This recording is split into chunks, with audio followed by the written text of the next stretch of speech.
आज के इस सभा में उपस्थित आप सभी का मैं बहुत दिल से स्वागत करता हूं। आप सभी का धन्यवाद भी व्यक्त करता हूं।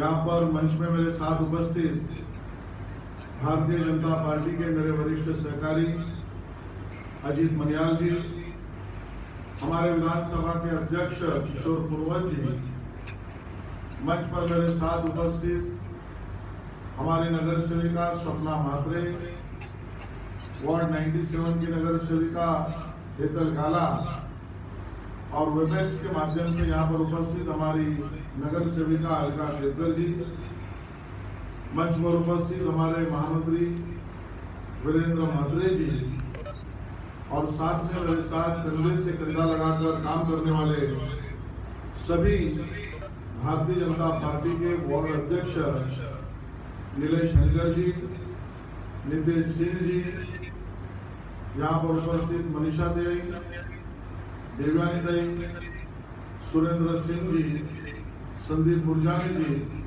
और उपस्थित सभी भाई और बहनों। वैसे तो अपने आप में हमारा यह अनोखा प्रयोग है कि इस चर्चा संवाद के माध्यम से हम आपके सामने आए। जब से कोरोना का कार्यकाल शुरू हुआ, फरवरी मार्च महीने से लेकर अभी तक लगातार 4 बार अलग अलग प्रकार से आपसे संवाद करने का मौका हमको मिला। जैसे जैसे आवश्यकता पड़ी उस प्रकार से कोरोना के समय पर भी अपने बांद्रा वेस्ट, खार वेस्ट और सांताक्रूज वेस्ट के इलाके में सेवा का काम ये पूरे हमारे टीम ने साथ में मिलकर किया। मैं आज फिर एक बार उन बातों को दोहराऊंगा नहीं, लेकिन ये काम सिर्फ हमने नहीं किया, ये काम आपने और हमने सबने मिलकर किया है। और भी करने की आवश्यकता है, और भी करने का प्रयास हम लगातार करेंगे। लेकिन 14 तारीख से 20 तारीख तक, जैसे आपने लिखा होगा हमारे मंच पर पीछे लिखा हुआ है, एक सेवा सप्ताह इस नाते हम इसको मना रहे हैं। आप में से कई लोगों को लगा होगा कि आप कौन सा चुनाव सामने आया है कि भारतीय जनता पार्टी के लोग हर गली में कोई ना कोई कार्यक्रम कर रहे हैं, हर बस्ती में जाने का प्रयास कर रहे हैं और आज इस वेबएक्स या फेसबुक के माध्यम से आपसे वार्तालाप करने का हम प्रयास कर रहे हैं। ये चुनाव के लिए मित्रों हम नहीं करते। चुनाव की राजनीति 24 घंटा 7 दिन 365 दिन करना, ये भारतीय जनता पार्टी का कार्यकर्ता का काम ही नहीं है। सेवा में ही जीवन है, सेवा में ही समर्पित हो जाओ, ये भाव लेकर काम करने वाला कार्यकर्ता ये भारतीय जनता पार्टी का कार्यकर्ता होता है। माननीय नरेंद्र मोदी जी जो इस देश के अपने प्रधानमंत्री हैं, पूरे विश्व में मानो उनकी अपनी प्रतिमा है। ऐसे अपने मोदी जी का जन्मदिन 17 तारीख को था। मैं किसी के ऊपर आलोचना नहीं करना चाहता हूं, लेकिन हमने देखा है जितना भी बड़ा नेता इस देश में वो अपने पोस्टर, बैनर, पटाखे लगाने में ही मशगूल हो जाता है। लेकिन माननीय मोदी जी ने और भारतीय जनता पार्टी के राष्ट्रीय अध्यक्ष माननीय जयप्रकाश नड्डा जी ने हमें कार्यक्रम दिया कि हम सब लोग देश के प्रधानमंत्री का जन्मदिन सेवा करके लोगों के सामने जाकर उनकी अड़चनों को दूर करके करेंगे। और इसके लिए 14 तारीख से 20 तारीख तक ये सेवा सप्ताह हम मना रहे हैं। मैं शुरुआत में ही माननीय नरेंद्र मोदी जी को जन्मदिन की वांद्रे पश्चिम विधानसभा की तरफ से बहुत सारी शुभकामनाएं देता हूं और आप सबकी तरफ से मैं ईश्वर को प्रार्थना करता हूं कि आपको दीर्घायुष्य मिले और उस पूरे दीर्घायुष्य के जीवन में आपके हाथों से और भी इस भारत माता की सेवा हो, इस प्रकार की याचना उस ईश्वर से मैं करता हूं। दोस्तों, बात कहां से शुरू हुई? बात निकलेगी तो बहुत दूर तक चली जाएगी, ऐसा किसी शायर ने सही कहा। लेकिन बहुत कम शब्दों में, बहुत कम समय में मैं आपके सामने मेरी अपनी बात रखना चाहता हूं। और मैं आप सबका भी बहुत विशेष रूप से धन्यवाद देना चाहता हूं कि अभी मुझे मेरे सहकारियों ने बताया कि आईपीएल की पहली ओपनिंग की मैच 7:30 बजे होने के बाद भी आप सबने उसको बाजू में रखकर इस संवाद को माननीय मोदी जी के जन्मदिन के निमित्त के इस कार्यक्रम को प्राथमिकता दी है। और इसके लिए आपका मैं बहुत बहुत शुक्रगुजार करता हूं। मैं सोच रहा था कि मैं मेरी बात मोदी जी के जीवन के ऊपर, उनके कार्य के ऊपर कहां से शुरू करूं, और अचानक से मेरे कानों में वो शब्द गूंज उठे, जो शब्द शायद हिंदुस्तान के सरजमीन पर कोई भी इंसान उन शब्दों से अपने आप को जोड़ेगा नहीं। इस प्रकार के शब्द, किसी ने कहा ये मौत का सौदागर है, किसी ने कहा ये नीच इंसान है, किसी ने कहा कि जेनोसाइड करने वाला ये इंसान है, किसी ने कहा ये चोर है, किसी ने कहा ये हरामखोर है, और एक ने तो जाकर आगे चलकर कहा कि ये पाकिस्तान का एजेंट है। कुछ लोग अपने राजनीतिक स्वार्थ के लिए, जो मैंने अभी कहा, वो दुर्भाग्यपूर्ण उद्देश्य इस देश के प्रधानमंत्री को उन्होंने किए। ये बात और है कि भारत की 140 करोड़ जनता ने जिस नेता को, जिस व्यक्ति को, जिस इंसान को इतना प्रेम दिया, इतना आशीर्वाद दिया, इतनी चाहत दी कि 2014 में जब चुनकर आए, वो माननीय मोदी जी को पसंदी 2019 के चुनाव में आते आते 2014 से 2019 तक 5 करोड़ और ज्यादा लोगों ने मोदी जी के पक्ष में वोट दिया। ये देखा गया है कि हमारे विपक्ष के लोगों ने जितनी निर्वचना, जितनी गाली देना माननीय मोदी जी के ऊपर छोड़ा नहीं, उतना ही प्रेम समस्त भारतवासियों ने मोदी जी के काम पर लगातार किया। और इसके लिए कहीं एक जगह पर माननीय मोदी जी ने स्वयं कहा कि भारत की जनता का प्रेम ये मेरा आशीर्वाद है, और गिने चुने कुछ लोगों की विवशता, विरोध, ये मुझे अच्छा काम करने की प्रेरणा है। और ऐसा व्यक्ति आज आप सबके आशीर्वाद से इस देश का प्रधानमंत्री बना है। ये कहानी एक ऐसे इंसान की है जो छोटे से गांव से निकलकर बाहर आया, वैसे कहो जिसका जन्म पिछड़ी जाति में हुआ, और सत्य कहो तो जिसका जन्म गांव के गरीब परिवार में हुआ, उस गांव गरीब के परिवार से लेकर देश का, अभी पूरे विश्व में जिनका नाम परिचित होता है, ऐसे नरेंद्र मोदी जी की एक कहानी इतिहास में लिखा गया है। और हमने कई बार कहा है, ये देश सोने की चिड़िया थी। हाल ही में मैंने एक पुस्तक पढ़ी, संजीव सन्याल नामक एक व्यक्ति ने पुस्तक लिखी है, और भारत के इतिहास पर जब विश्लेषण करते समय उन्होंने कह दिया कि हमारा देश, हमारा भारत कई सौ साल पहले से कैसे था, तो यहां पर इंपोर्ट नहीं होता था, भारत से एक्सपोर्ट होता था।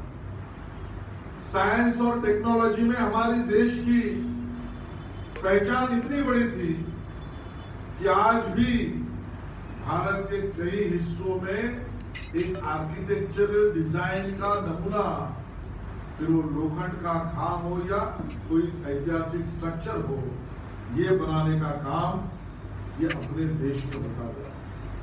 लेकिन दुर्भाग्य इस देश का रहा, इस देश को पराये लोगों ने तो लूटा, लेकिन स्वतंत्र भारत में अपने देश को अपने लोगों ने भी लूटा, ये हमने लूटा। और इस लूट का सिलसिला इस कदर पहुंच गया कि 2014 के पहले हमने देखा कि जमीन के नीचे का कोयला भी लूटा,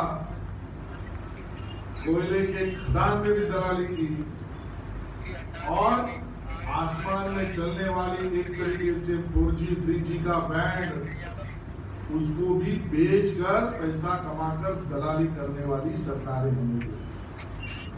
माननीय मोदी जी को आप सबका आशीर्वाद मिला, और जिस बात का जिक्र मेरे सहकारी ने किया और उन्होंने चुनाव में कह दिया, मैं खाऊंगा नहीं और खाने दूंगा भी नहीं।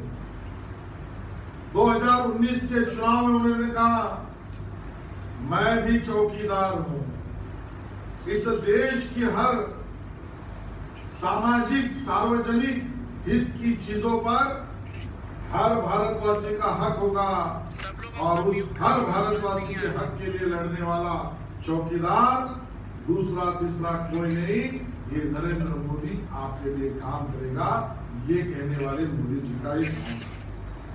और इसके लिए नए भारत का सपना लेकर मोदी जी अपना काम कर रहे हैं। लेकिन जैसे मैंने कहा, बचपन बीता उस गांव में, गरीब परिवार में, माता जी का आशीर्वाद, जैसे हम दुर्भाग्य से जानते हैं कि उस समय पर गांव में जाति भेद, छूत अछूत, इस प्रकार की पीड़ा और उस प्रकार की व्याधि फैली हुई थी।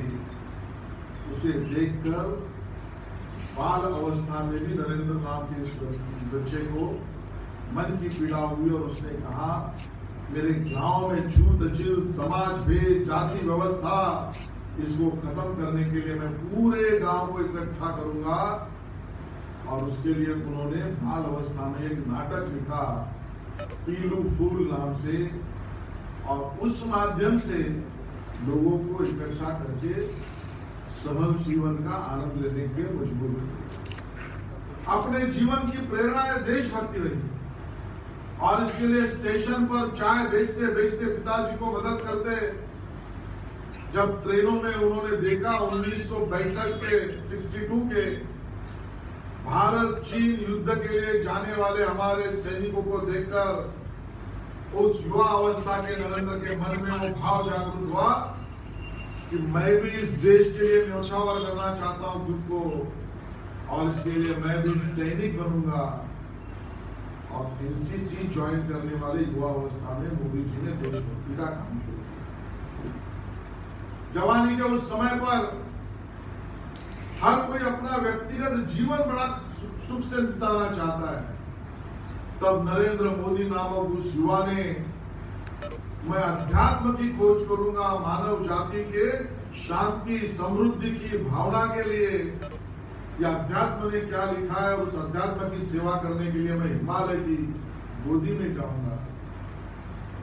जब ये दोनों रास्ते सामने थे, एक रास्ता साधु बनने के लिए था, दूसरा रास्ता सैनिक बनने के लिए था।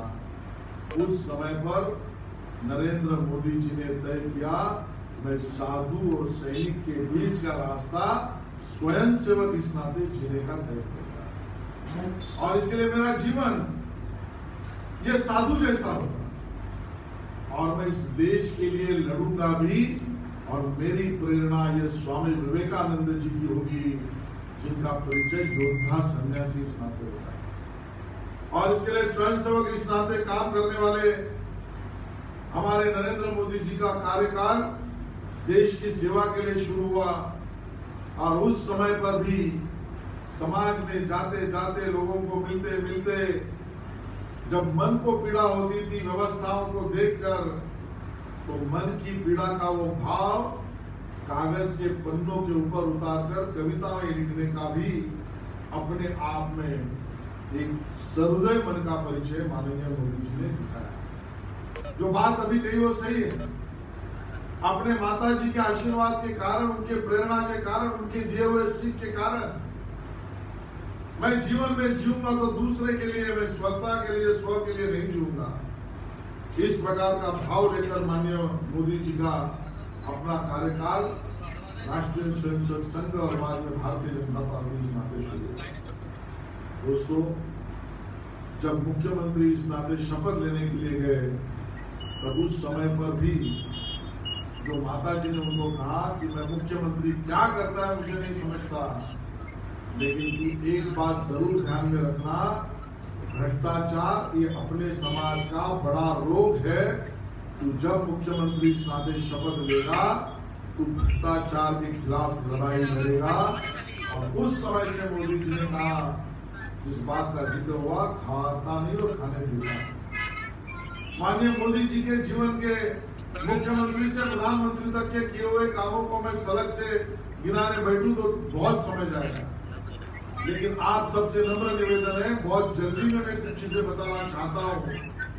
आप अगर शांति से इस बात को सुनेंगे तो उन सभी बातों का परिचय, हाँ ये तो सच था, ये आपको भी होगा। दुनिया की सबसे बड़ी वाटर ग्रिड यानी पानी को सब गांव तक पहुंचाने के लिए बनाने वाले पानी का रास्ता, ये दुनिया में सबसे पहला बड़ा विश्व का वाटर ग्रिड, ये नर्मदा के पानी को कच्छ तक लेके जाने का काम ये माननीय मोदी जी ने अपने जीवन में दुनिया में करके दिखाया। हमारे नदियों का रिवर फ्रंट कैसे होना चाहिए, आम आदमी के जीवन में अगर नदी किनारे बैठकर आनंद के 2 क्षण मिले तो सुख की अवस्था उसको मिल सकती है। और इसके लिए अहमदाबाद में भी साबरमती नदी के पास उन्होंने बनाया हुआ सुशोभीकरण और रिवर फ्रंट ये पूरे देश में एक मिसाल बन चुका है। सरदार सरोवर या गुजरात के पानी के पीने का हो या हमारे किसानों के खेत को पैदा करने के लिए हो, सालों से चर्चा में पड़ा था। अपने आप को उसके लिए खपाने का काम मोदी जी ने किया और जरूरत पड़ी तब अनशन पर बैठ गए, लेकिन सरदार सरोवर का काम पूरा करके दिखाया।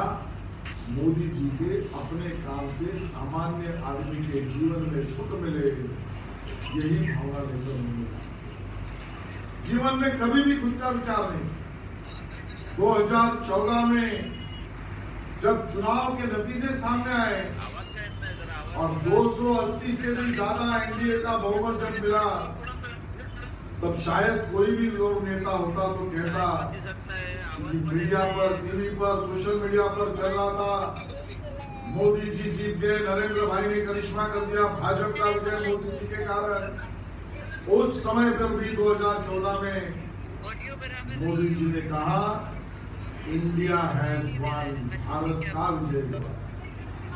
मैं कुछ भी नहीं, मैं देश के सामने समर्पित हूँ। इस भावना से 2014 में जब शपथ भी ली तब अपने साथ साथ अपने पड़ोसी देशों को भी ये पता होना चाहिए कि अब वो भारत नहीं है जो आपके सामने झुकेगा, अब ये भारत है जो आपसे आंख में आंख डालकर बात करेगा। और इसके लिए सार्क के सभी देशों को भी शपथ लेने के लिए बुलाने का काम मोदी जी के 2014 के शपथ में हमने देखा। नियत तो साफ थी और इसके लिए पहले कैबिनेट में ही ब्लैक मनी के ऊपर स्पेशल इन्वेस्टिगेटिंग टीम ये बनाने का काम पहले कैबिनेट में ही माननीय मोदी जी ने। आगे चलकर हमने देखा कि इस देश में अवस्था ऐसी थी कि कई लोगों के बेडरूम में बेड का सामान कम और काले धन की नोट ज्यादा। कई लोगों के गोडाउन भरे थे काले नोट से और इसके लिए भारत के अर्थव्यवस्था में ब्लैक मनी का घूमना ज्यादा हो रहा था, भ्रष्टाचार वहां से दहशतवाद तक कर रहा। और इसके लिए नोटबंदी का निर्णय हो और बेनामी संपत्ति को जब्त करने का कानून हो, क्योंकि कांग्रेस के उस जमाने में हमने सालों साल देखा सत्ता के माध्यम से सेवा नहीं, सत्ता के माध्यम से संपत्ति, संपत्ति के माध्यम से भ्रष्टाचार, भ्रष्टाचार के पैसों से भारत की अर्थव्यवस्था जर्जर।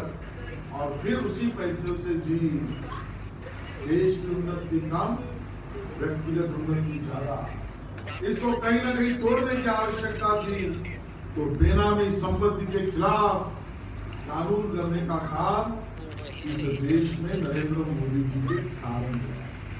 मैं आपको बताऊं तो आपको अचरज होगा, 2014 से 2020 आते आते इस देश में क्या बदलाव हुआ। तो इनकम टैक्स भरने वाले लोग 2014 में जितने थे उनमें कितनी बढ़ोतरी हुई कि 2014 से 2020 आते आते 2014 के तुलना में डबल, दुगना लोग इनकम टैक्स भरने वाले इस देश में स्वाभाविकता अपने विकास में अपनी भूमिका देने के लिए तैयार है। मोदी जी ने इस देश के नौजवानों के लिए भी काम किया और इसके लिए आपने देखा होगा मोदी सरकार ने सालों साल से विषय प्रलंबित था। भारत का हमारा सैनिक लगातार मांग कर रहा था। आज जब स्थितियां है कि भारत चीन सीमा पर लद्दाख के पास वहां पर प्रतिकूल परिस्थिति में चीन के साथ संघर्ष करने के लिए हमारा जब सैनिक खड़ा होता है तो उस खड़े हुए सैनिक को ताकत देने के लिए उसके घर में भी कुछ सही चीजें जानी चाहिए।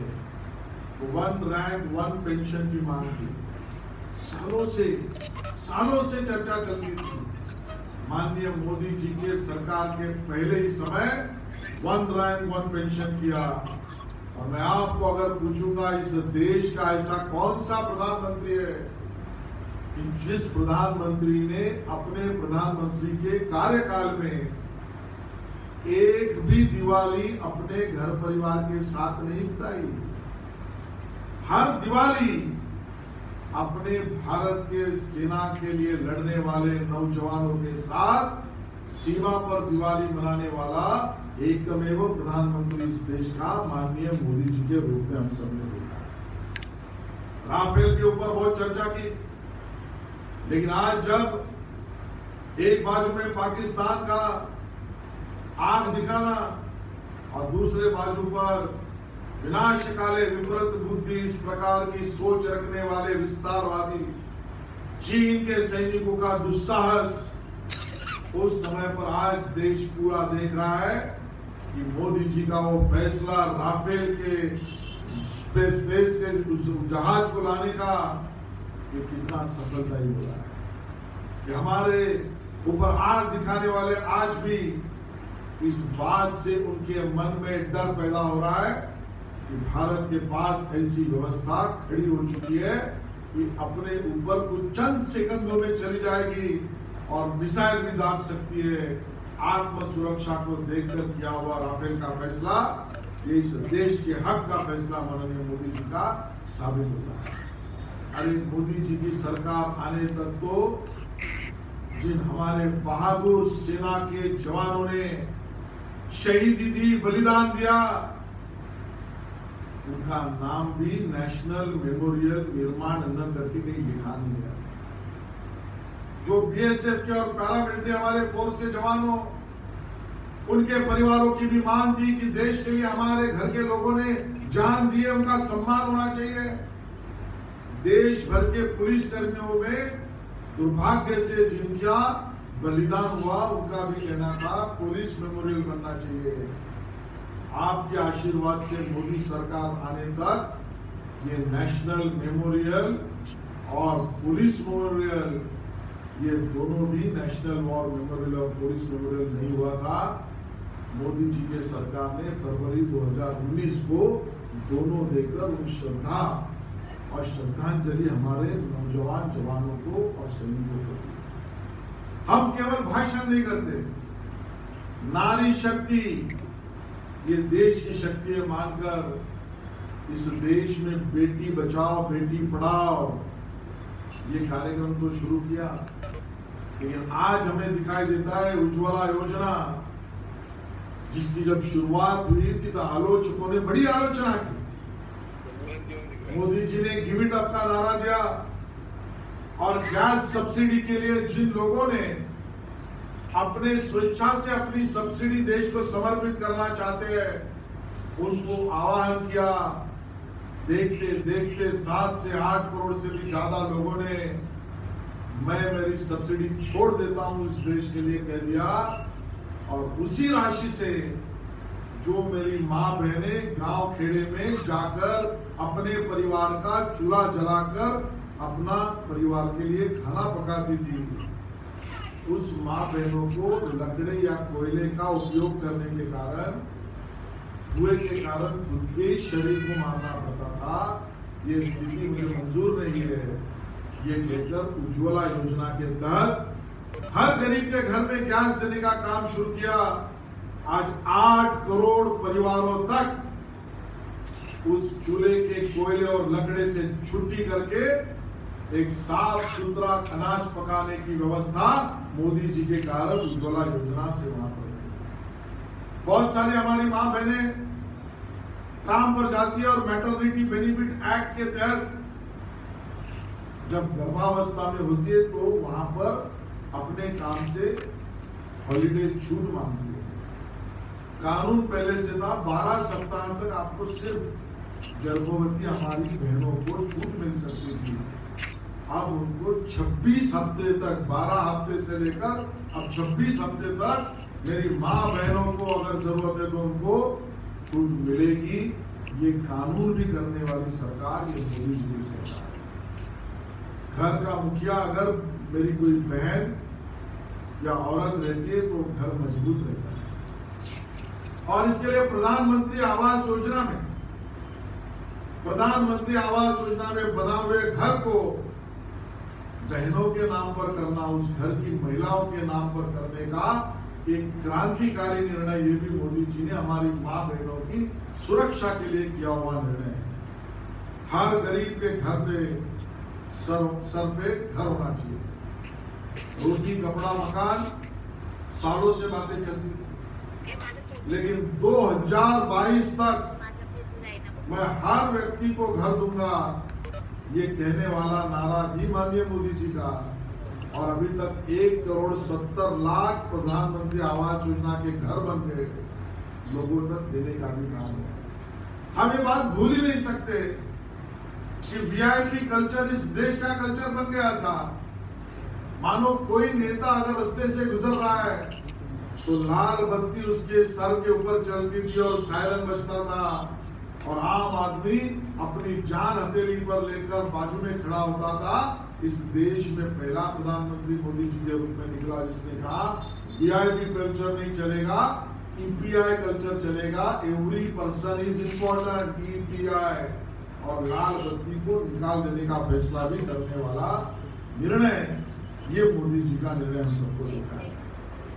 हमारे को प्रेरणा देने वाले हर उस व्यक्ति, उस महानुभाव, उस नेता का सम्मान होना चाहिए। भारत की संविधान की जड़ें मजबूत करने का काम और उसको निर्माण करने का काम ये भारत रत्न परम पूज्य डॉक्टर बाबा साहेब आंबेडकर जी ने दिया हुआ बड़ा फैसला, बड़ा काम है। तो बाबा साहेब आंबेडकर जी के जो भी 5 महत्वपूर्ण स्थानों को पंचतीर्थ बनाकर उसको विकसित करने का काम ये मोदी सरकार का काम। सावरकर जी को जहां पर जिस जेल में रखा गया, उस अंडमान निकोबार के जहां पर उनके सम्मान में ज्योति का निर्माण करना, ये काम माननीय मोदी जी का काम है।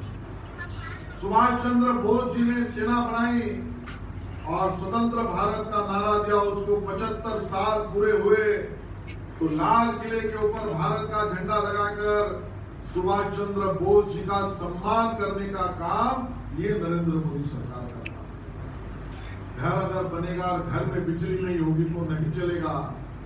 इसके लिए आज तक 2014 से 2019 तक 2,62,00,000 लोगों के घरों तक बिजली पहुंचाना, 18,000 गांवों तक बिजली पहुंचाना, ये मोदी सरकार का काम है। शेड्यूल कास्ट, शेड्यूल ट्राइब अत्याचार निरोधक अधिनियम, उसको और मजबूत करके हमारे समाज के दुर्भाग्य से पिछड़े वर्गों के साथ कोई अन्याय न कर सके, इसके लिए उस कानून को मजबूती देना, और उसी के साथ साथ राष्ट्रीय पिछड़ा आयोग जो कांग्रेस के जमाने में जिसको ना दाद थी, ना पावर थी, ना समन करने का उनको हाथ में पावर थी, उस आयोग को संवैधानिक दर्जा देने का काम भी ये मोदी सरकार का काम है। आम आदमी का जीवन ये खस्ता नहीं होना चाहिए। दुर्भाग्य से अगर बीमारी से पीड़ित हो जाए तो अपने जीवन के लिए अपना कुछ पैसा इकट्ठा नहीं कर सका तो उसके लिए सरकारी मदद पहुंचनी चाहिए। इसके लिए आयुष्मान भारत योजना 5 लाख रुपए तक का उसके दुर्भाग्यपूर्ण बीमारी पर इलाज करने के लिए इंश्योर करना और ऐसे 50 करोड़ लोगों का इंश्योरेंस करने का काम ये मोदी सरकार का काम। जन औषधि केंद्र का निर्माण करना, यानी अगर दवाइयों के दाम गरीब आदमी को वहां पर उसके जीवन में राहत नहीं दे सकेंगे तो ऐसे जन औषधि केंद्र का निर्माण करके 50 से 80% वहां पर चीजों का दाम कम हो जाए, उसको देखने का काम ये मोदी सरकार का काम है।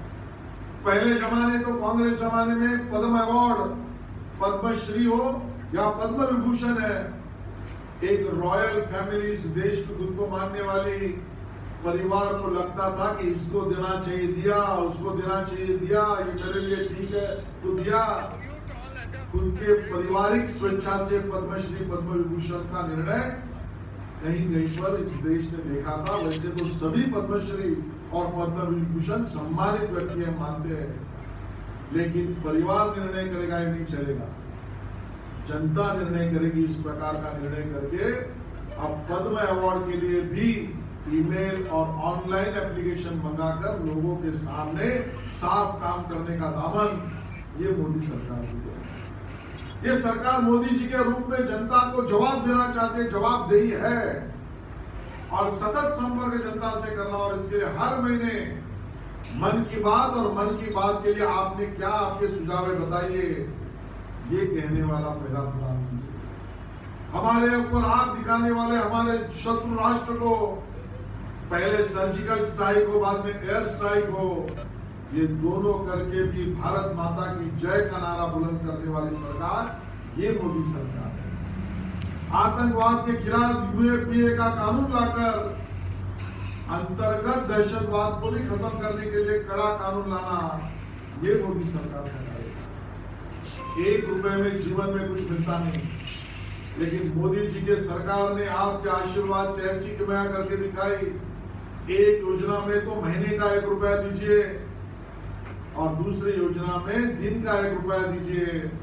तो ऐसी इंश्योरेंस स्कीम बनाई कि आपके 1 रुपए के बदले दुर्भाग्य से आपके परिवार में किसी की मृत्यु हुई तो आपको कम से कम 2 लाख रुपए घर पे मिल जाएंगे। आपके घर का कोई बच्चा 8वीं 9वीं 10वीं कक्षा में पढ़ता हो तो उसको भी स्कॉलरशिप मिल जाएगी, किसानों का आय दुगनी हो जाए। इस काम को लेकर भी किसानों के अपने भी सरकार है, मोदी सरकार है। आजकल देख रहे हैं, कल 2 दिनों से जो प्रकार से भ्रांति फैलाने का काम चल रहा है, मैं आपको बताना चाहता हूं, ये तीनों कानून जो मोदी सरकार ने पार्लियामेंट में पारित किए हैं, इस देश के हित में, देश के किसानों के हित में।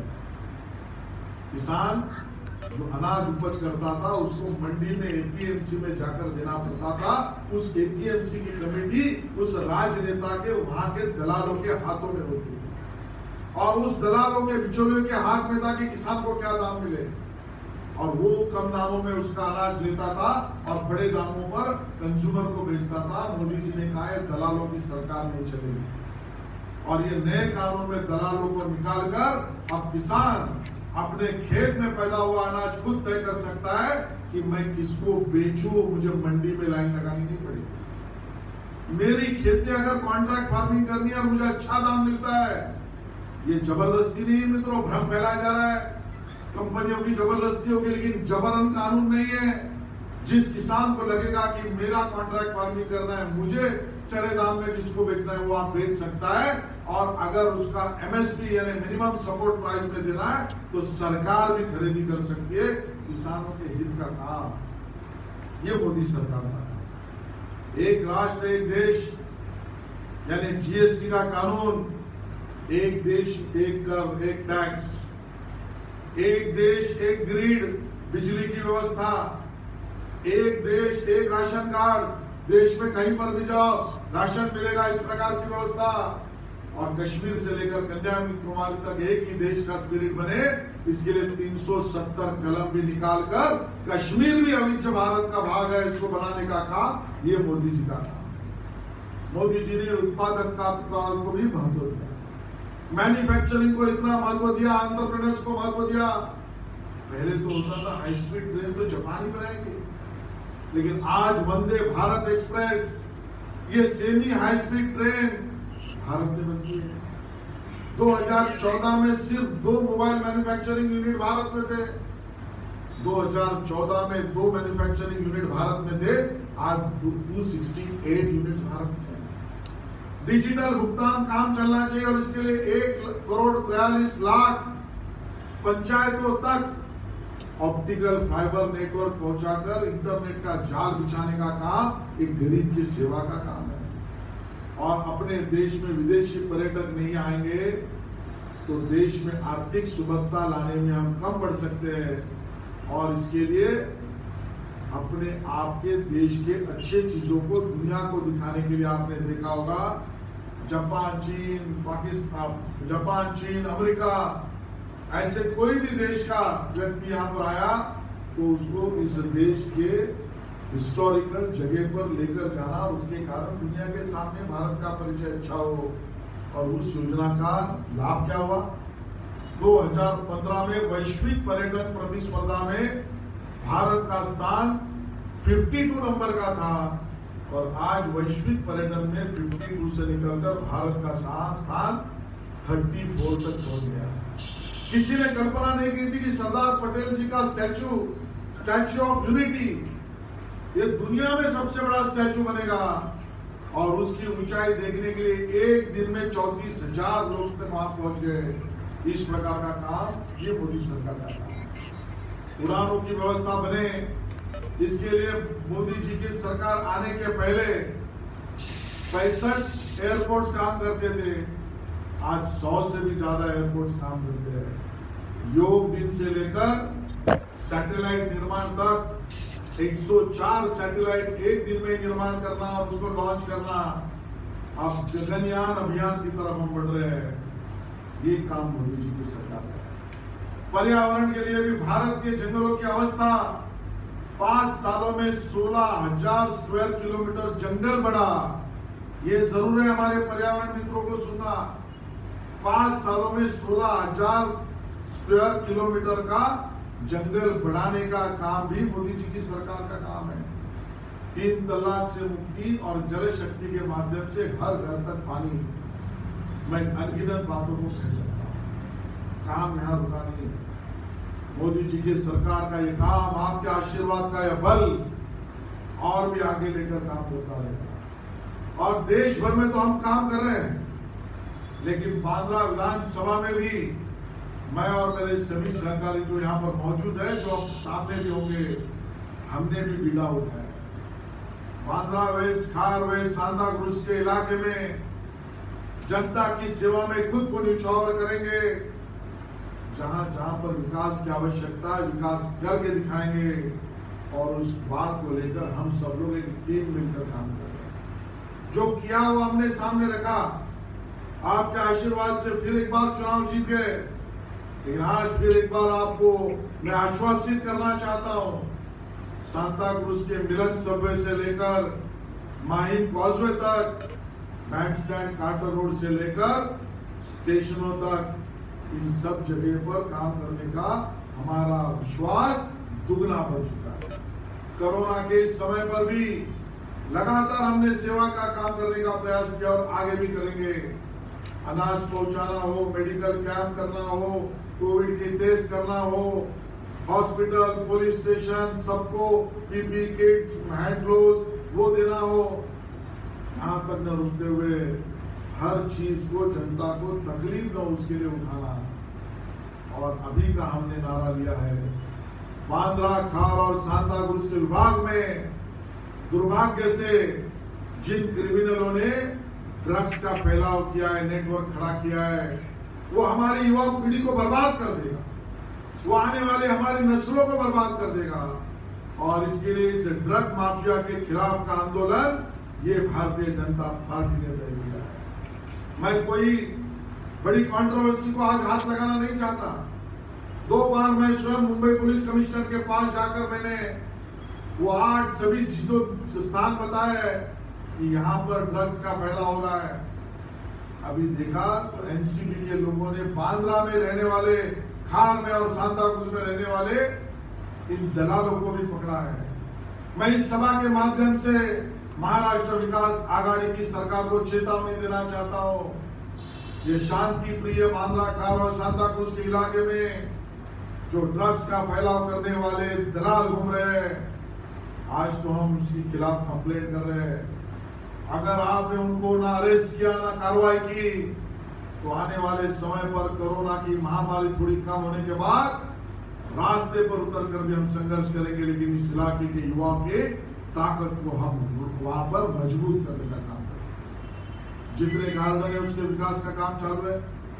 मुक्तानंद गार्डन से लेकर साधु वासवानी गार्डन तक, रेक्लेमेशन प्रोमेनाड से लेकर कार्टर रोड प्रोमेनाड तक। हाँ, कार्टर रोड प्रोमेनाड का मेंटेनेंस का विषय भी ब्यूटिफिकेशन हमने किया। मेंटेनेंस का भी काम हम ही मजबूती से आपकी सेवा में करके दिखाएंगे। बांद्रा स्टेशन के ब्यूटिफिकेशन का काम हो, सांताक्रूज पे वहां पर एस्केलेटर लगाने का काम हो, खार स्टेशन की व्यवस्था हो, बांद्रा, खार, सांताक्रूज के स्लम्स रिडेवलपमेंट में जितनी भी तकलीफ हो, वो झोपड़पट्टी पुनर्विकास की योजना के लिए काम हो। हमारा गांवठान कोलीवाड़ा जहां पर बसा हुआ है, खारदांडा से लेकर चुईम तक और छिंबई तक, उनका सीमांकन हो या उनके घरों का पुनर्विकास करने के लिए नया कानून हो। जहां पर हमारे एयरपोर्ट फनेल जोन में बैठे हुए घरों के लिए नए कानून से लाकर उनके सोसाइटी का पुनर्निर्माण हो। और समुद्र किनारे वेस्ट वाटर ट्रीटमेंट फैसिलिटी से लेकर संक्रमण शिविर के पुनर्निर्माण का विकास का कार्यक्रम हो। इन सभी कामों को हम आपको आश्वासित करते हैं कि मोदी जी के नेतृत्व में, माननीय देवेंद्र फडणवीस जी के, चंद्रकांत दादा पाटिल जी के नेतृत्व में ये बीजेपी बांद्रा की टीम अपने आप को न्यौछावर करके काम करेगी। और ये सेवा सप्ताह 20 तारीख को जरूर समाप्त हो रहा होगा, लेकिन मोदी जी ने हमको कहा है सेवा ही जीवन है। उस बात को लेकर हम आगे और काम करते रहेंगे। आपने मुझे शांति से सुना, इसके लिए बहुत बहुत धन्यवाद। जय हिंद, जय महाराष्ट्र।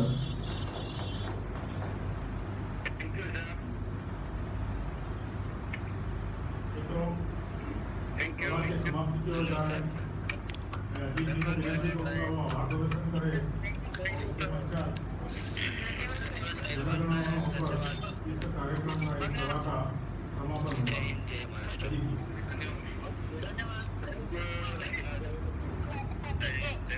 नमस्कार। भारतीय जनता पार्टी पूरे देश भर में अपने देश के प्रधानमंत्री आदरणीय नरेंद्र मोदी जी का 70वां जन्मदिन देश के हर कोने में लाखों कार्यकर्ताओं ने लाखों स्थानों पर सेवा सप्ताह के माध्यम से शुरू किया। हमारे महाराष्ट्र के लोकप्रिय नेता आदरणीय आशीष शेलार जी, आपके कर्तृत्व ने, आपके कथनी ने हजारों कार्यकर्ताओं को प्रेरित किया है। और भारतीय जनता पार्टी बांद्रा विधानसभा ने आपके नेतृत्व में एक मिसाल कायम की है। सारी बस्तियां, सारी उपेक्षित बस्तियां, बूथ स्तर तक आपने सेवा कार्य शुरू किए हैं। आदरणीय आशीष जी, मैं आपका, बांद्रा विधानसभा के मंडल अध्यक्ष किशोर पूर्वत जी का, महामंत्री वीरेंद्र म्हात्रे जी का, हमारी नगर सेविकाएं अलका केतकर जी, स्वप्ना म्हात्रे जी, हेतल चाला जी, हमारे वार्ड अध्यक्ष सुरेंद्र सिंह जी, संदीप जी, देवयानी जी, मनीषा जी, दिनेश जी और दिनेश सिंह जी। इस कार्यक्रम को जो वेबिनार में देख रहे हैं, मेरे सामने बैठे हुए कार्यकर्ता, ऑनलाइन और ऑफलाइन में बैठे हुए पदाधिकारी और कार्यकर्ता, और भारतीय जनता पार्टी के जो समर्थक चाहने वाले ये कार्यक्रम देख रहे हैं, मैं हृदय से उनका धन्यवाद देता हूं, उनका आभार मानता हूं। आदरणीय नरेंद्र मोदी जी का जन्मदिन यानी पर्व के रूप में देश विदेशों में मनाया गया। पर्व यानी नवीन पर्व। नवीन पर्व के लिए नवीन प्राण चाहिए, नवीन प्राण चाहिए। भाइयों बहनों, मैं आपसे दरख्वास्त करता हूं कि हम राष्ट्रगान के लिए खड़े रहें, हम सामूहिक राष्ट्रगान करेंगे।